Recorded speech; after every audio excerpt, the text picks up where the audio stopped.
We're in the midst of a huge transformation where peers, communities, and workplaces are all really melding into one. Welcome to Reimagining Company Culture. My name is Christina Giordano, she, her, and hers, and I am the Senior Partnerships Manager here at AllVoices. Today, I am very excited to welcome our next guest onto the interview series, Tia Smith. She is the Vice President of Talent at Collaborative Solutions. Tia, so good to see you. If you want to share a little bit about yourself for folks who are listening, including your pronouns, and when you were younger, do you remember how exactly you answered the question, what do you want to be when you grow up? Thank you, Christina. Yes, my name is Tia Smith. I am she, her, hers. As you mentioned, Vice President of Global Talent here at Collaborative, which is very interesting. So my area of oversight is recruiting, learning and development, and people development. So talent means something just a little bit different for our group here, but we have a fantastic group of people. Oh gosh, what did I want to be when I grew up? Well, I actually went to college to be Jodie Foster from Silence of the Lambs. I wanted to be a serial killer profiler. I have always just been fascinated by the psychological workings of the mind and what makes people think and act and react to situations the way they do. So that's kind of what I wanted to be. Obviously, I'm not doing anything close to that at this point, but I use some of those skills every once in a while. I love that. I have never had someone answer that question like that before, which is awesome because I feel like it's so interesting to think about where we think we'd be 10, 20 years down the line as well. Fast forward to today, you're Vice President of Talent, and it's in the title of the show. I want to ask about how you think about measuring this dynamic thing of company culture, both in a qualitative and quantitative way at Collaborative Solutions. Well, I think most companies do some type of engagement survey, so that's kind of the obvious one. For us, I know we are in the process of moving from an annual survey to a quarterly survey. There's just so much happening in the world today, and we've found that our data gets stale so fast. A few other things that come to mind. So I don't think a lot of people think about employee referrals as a measure. But I think it's a really great way to understand if your employees are willing to promote your organization and refer other people to join. I know that there are a lot of organizations that use an employee net promoter score, which kind of measures how likely an employee is to recommend an organization as a place to work. I think that's a great measure. And then one other that I'll mention that, again, I think is maybe one that's not quite so obvious is innovation within an organization. So how open is your company to new ideas, or do employees feel like they have the ability to move ideas through the organization? I know here at our company, we have two primary channels for this. One is what we call our Shine program. So employees can submit ideas on ways that they see to streamline a process or find an efficiency or enhance an offering. And obviously we can't action all of those, but the ideas that we do move forward are aligned with one of our corporate objectives. And then we place those on a global tracker. So we have visibility and accountability into that. And then sometimes, depending on the size of that particular initiative, we'll even assign a project manager to formally track it. So some of those things get a lot of traction. And then the other thing that we have done in the past is we've had think tanks. And the concept here is really to bring together those who think big, right? People who can really think outside of the box and really go after those radical ideas. And we have found that it just allows us to identify different synergies across the business, collaboration opportunities across the business. And it just lets us think about those wild transformation types of ideas.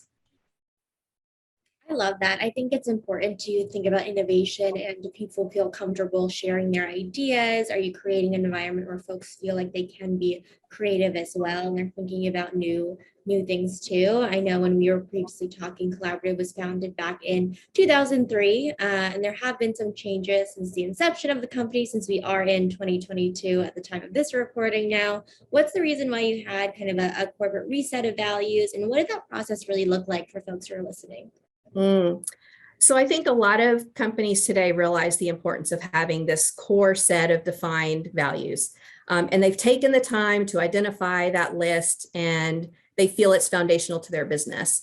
And a lot of people will say, perfect, we can check the box and move on to the next thing. And I always stop people and I say, let's think about this a little bit more. So I think that having corporate values and understanding how they support the operation of the business, how they drive employee engagement and commitment, those are entirely different things. I like to ask people a lot, what percentage of your employees can recite your company's core values? In a lot of companies, these values are considered more of a one-time event. You define them, you announce them with some pomp and circumstance, and then they just live on a poster in your break room. So as you mentioned, we were founded way back in 2003. We identified core values back at that time, but over the years, we've really grown into this successful consultancy firm of about 1,300 employees. And so we had to stop and ask ourselves if those values that we identified almost 20 years ago were even still applicable today. So about 2 years ago, we decided to hit refresh. And it was very much a family affair. Our leadership team was involved on the front end, but our employees are really the ones that drove that process home. So if that resonated with any listeners, let me give you a couple of ideas or hints on how that process went for us. So first and foremost, I would say make sure that you have buy-in and support from your leadership team. If your CEO or your president isn't fully behind it, it will be an uphill battle for you. If you are going to just completely scrap your current values and start from scratch, I would say first, work with your leadership team to brainstorm a really hearty list of potential values. And it's a really interesting exercise to walk through. Think about the people who represent your organization, what words really exemplify your company, and come up with about 15 different words or statements. And then once you have that list, give your employees a voice by requesting their input. And so we used a survey for that. This produced instant buy-in from our employees, and because everybody really felt like they were part of that process. So in the survey that we did, we asked 3 things from employees. From that list of 15 that we had pulled together, select your top 3 or 5 values from the list, the ones that resonate most with you. The second thing we asked them to do is to define those values that they selected. What does that particular word or statement mean to them? And it's important to understand how your employees interpret each one of these values, because it could be a little bit different from what you initially had thought of as you started out, at the front end of this process. And then the third thing that we asked employees to do is to behavioralize it. What does that word or statement look like in action? And that piece was critical. Having that behavioral component was a really important piece of our communication strategy when we rolled out the new values, because it brought some life to the values once we rolled them out. Yeah, I appreciate you outlining that process. And also it sounds like the buy-in from senior leaders or executives and also employees was really important there as well. I want to touch on that action piece. So fast forward, you have these new set of values and folks know what they are. How do your values really show up in, for example, specific instances in the employee experience when you're engaging with customers or clients, in onboarding and in sales collateral? So we start for our employees, we start way before onboarding. It's part of our talk track between the recruiter and the candidate. And for us, it's really important that we hire folks who fit those core values, right? We have questions in our process for the hiring manager to assess fit. So for example, if integrity, which is one of our core values, isn't a personal value for you, then we can probably go ahead and stop our conversation at that point. And then before day one, so once we hire somebody, before they even walk in the door, or the virtual door, I guess, in these days, employees are asked to share a little bit about themselves, kind of like a get to know you questionnaire. And one of the questions that we ask is, which of our core values most resonates with you and why? And then we share that information out to all employees in a welcome email across the organization. And then during new hire orientation, so on day one, obviously we're talking about our values again. We really dig into what each value means, how it shows up in our work. And then all employees also get a little value wheel coaster as part of their new hire welcome kit. So They're always kind of front and center. They kind of stay on their desk and everybody has those available to them. And then you also touched on customers. So from a sales perspective, we don't just have a slide with our values. We have a slide for each value. And we really dig deep when we're talking to customers because we want to make sure that there is a really strong customer service provider relationship. We want them to know what that will look like. And again, it helps ensure that there's the right fit for both the employee and the customer. Absolutely. And there's a huge impact that you can make both internally and externally as an organization, as a brand for your employer brand as well. In terms of a refresh and kind of redefining what great looks like as well, what the values are. I think a lot of folks have really thought about that because business as usual has needed to go out the window these past few years, and we're thinking about things like employee engagement, employee connection. How have you redefined what authentic employee connection and engagement looks like over these past few years internally? Yeah, so first and foremost, I would say that it's listening. At the start of the pandemic, we launched an emergency response survey. We wanted to know right away how our employees were feeling. And having insight from that survey drove our approach to the different support mechanisms that we ended up putting in place. And the other thing too is I've been reading so much about purpose lately. There was some fascinating research that was put out by McKinsey that stated 70% of employees feel their sense of purpose is largely defined by work. And it means that we really do expect our jobs to bring us a significant amount of purpose and sense of purpose to our lives. And, yeah, we all want great pay and good benefits and interesting perks. But I think more than that, we want to feel valued by our organization and valued by our manager. And there was a great statement in that particular article that I read that said, people want meaningful interactions, not just transactions. And so I think if people feel connected, then they also feel included. So we've been very intentional in offering programs that provide meaning and inclusivity here at Collaborative. And I'll kind of break them into two different groups, corporate level connection and more peer or employee level connection. So on the corporate side, I think most organizations have established employee resource groups or ERGs. It's just a really great way for employees to expand their network and connect with other people. We also have what we call culture clubs at each of our locations that will organize fun events and activities and bring employees together. And now that we're starting to get back in person, we've started to host different parties and we're starting to plan volunteer events. And I think it's a really great way to deepen those connections across the business. We also offer what we call volunteer time off as an added benefit. So our employees are encouraged to take up to 40 hours a year of VTO to participate in different philanthropic activities or serve in their communities that doing things that support their passions in some way. And then we also organize what we call Week of Learning. So this happens twice per year, and it's an opportunity for our employees to share their talents and skills with their coworkers. And we're talking about talents and skills, not necessarily business related, but if you are good at gardening or you have a passion for yoga or cooking, those are the kinds of things that we are looking for employees to share with one another. So it's a week full of activities and events. It's a great way to get to know each other better.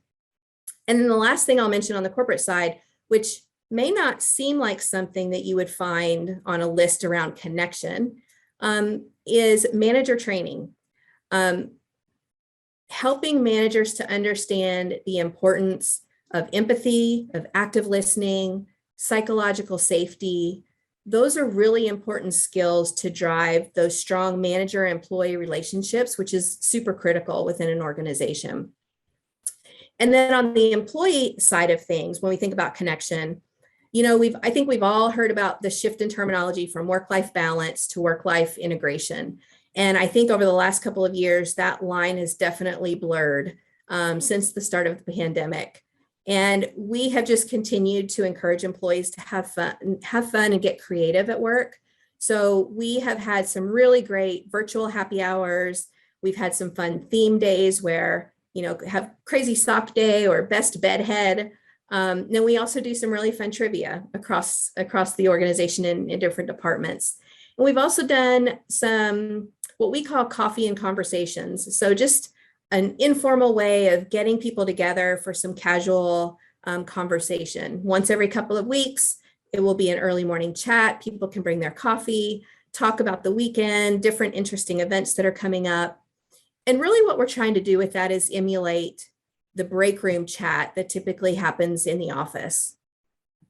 We also leverage Microsoft Teams, and we have what we call Collabby Crews, and it's just a fun way to share and connect with other people across the organization. So we have a channel called Kudos that celebrates different successes. We have the Pet Shop channel where people will showcase all of their furry children. And then we have an LOL channel to share like memes and videos. And again, it's just a nice way to kind of take a break from the intensity of the day and kind of look at something that's a little lighter. And then the last thing I'll mention on this topic, I think I would be remiss if I didn't mention employee wellness. It is front and center right now. We're reading all the articles, we're watching all the webinars about the importance of wellness in the workplace. And for the HR folks that are listening to the call, I would say, make sure that you're partnering with your benefit provider to see what types of education programs or perks that they offer, and then make sure that you're really promoting those to your employees, because sometimes out of sight, out of mind, and people forget that those are available. Absolutely. Employee wellness in every sense of the word is really important. I 100% agree in terms of really investing in the training of managers. I always say there's no born people manager. It's something you have to practice, learn, and continue to think about as well, and investing in creating that work environment where you can create those really meaningful connections and not transactions too. I know you mentioned a few examples of this earlier too, but I would love to know, how does employee feedback management really manifest at Collaborative Solutions overall throughout the organization? Yeah, so I would say we take kind of a multi-channel approach to that. We've already touched on engagement surveys, which I think are critical to get a sense of how employees are feeling. We do a manager effectiveness 180 survey annually. And that is where our employees will go in and answer questions very specifically about their direct manager. And it really goes a long way in helping us understand from an organizational perspective who our strongest managers are, and then which managers might need a little bit of extra support and guidance and coaching along the way. We also have what we call Collabby Convos, which are very small, intimate conversations, typically about 15 employees. We usually have a specific theme or topic, and they're always led by a member of our executive committee. And it's a really great forum for our employees to feel safe, sharing their thoughts, their ideas, and also at the same time, really understanding and seeing the care that comes from our leaders, because they are invested in those conversations as well. We also encourage peer-to-peer feedback. And so we have what's called Feedback Friday. I think a lot of companies kind of picked up on that terminology, but that gives our employees time to pause, think about who they've worked with throughout the week that have positively impacted their work in some way, and leave feedback in our feedback tool. And when they're leaving that feedback, they can actually tie it to one of our core values. We have a drop-down list with all 5 of our values listed. And so they can actually show a direct correlation between our values and the feedback that they're leaving for that person. And then we've also just implemented a brand new program called Culture Champions. And that's where we recognize employees each month who exemplify one of our core values. I love that. It sounds like there are a lot of different avenues to really provide that feedback in a psychologically safe way as well. The involvement of executives, I think, is also important that you highlighted. How have you used the data in any of these channels, employee feedback, to implement any changes, whether it is the 180 surveys, the engagement survey, the Collabby Combos, Feedback Fridays, no matter what the form is? So I think once you have the output from a survey, for example, you have to dig deeper. The survey is the easy part. So we obviously go in and we slice the data in various ways, but I still only think that gives us part of the story. You've got to start to peel back the layers from that. And so we love focus groups. We will hold discussions to talk about key areas where we may have scored a little bit lower year over year than where we scored in a prior year, how we scored in a prior year. And then we determine what we're going to focus on and what we're going to action throughout the year. And we really dig deep on those and make sure that we're moving the needle. And then I mentioned earlier our manager effectiveness survey. So we hold our managers and their leaders accountable for identifying key areas of focus, putting those action plans in place. And those survey results are very specific to each manager, right? So they really have they really understand exactly how their employees are feeling about them, what they're doing really well, and where they can continue to improve. And of course, we look at overall results and we'll action any trends or themes that we see across the board. We do have a monthly manager development call that we hold for all managers across the organization. And so based on engagement scores or manager effectiveness scores or just feedback that we receive, we leverage those manager development calls to provide really specific training or resources or support to just continue to support the growth and development of our managers. I love that. I think, again, the manager component is so important. You might not be talking to the CEO every day, but you are discussing projects and feedback with your manager on a regular basis as well. Tia, is there anything throughout our conversation that I didn't ask that you want to take the time to share with folks who are listening, or underscoring any kind of key takeaways you hope people bring with them? We've talked a lot about feedback on this call, and I think maybe something for organizations to consider, if they're not doing it already, is to implement an engagement conversation into your performance cadence. Very similar to a stay interview. I think a lot of folks have heard about stay interviews, but really what it allows is you can really keep a pulse on how your employees are feeling. I think our normal traditional one-on-ones with employees are very task driven, or they're talking about the different projects that are being worked on. And an engagement conversation really lets you understand what that employee enjoys, what they don't necessarily enjoy about their job, what would tempt them to leave the organization and go somewhere else. And I think it's a really volatile and frothy market right now across so many different industries. And I think that making sure that you are listening to your employees and showing them that they are heard can go such a long way. And I think the other thing to think about too is to just remember to lean into the hard conversations around what's happening around the world. Our chief HR officer just sent out an email about the overturning of Roe v. Wade that just came out last week. We reminded employees of the benefits that are available to them. But we also set time with our Women Together ERG to host a safe space to offer support and resources to people who are interested. And we did the same thing during the social unrest that happened last year too. We held a Collabby Convo series with our president to talk about a lot of these types of issues.